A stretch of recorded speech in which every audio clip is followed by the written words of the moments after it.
बेळगावमध्ये आज शुभम शेळके यांना कर्नाटक पोलिसांनी अटक केली आहे।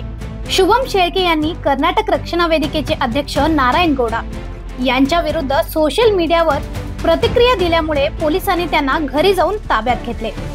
सीमा भागातील मराठी भाषिक जनता दर 1 नोव्हेंबर रोजी आपली लोकइच्छा व्यक्त करते। महाराष्ट्र एकीकरण युवा समिती सीमा विभागाचे अध्यक्ष शुभम शेळके म्हणाले की राज्योत्सवाला आम्ही विरोध करत नाही, पण कन्नड संघटनेचा एक नेता बेळगावात येऊन वातावरण खराब करण्याचा प्रयत्न करत आहे। शुभम शेळके म्हणाले, प्रशासनाने त्याला वेळीच रोखावे, अन्यथा मराठी जनता जसाच तसं उत्तर देईल असा इशारा सोशल मीडियावर दिला आहे।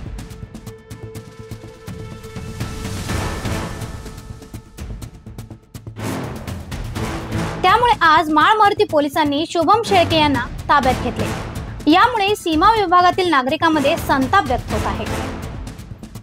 अशा अधिक अपडेटसाठी वॉइस ऑफ विनोदमला फॉलो करा।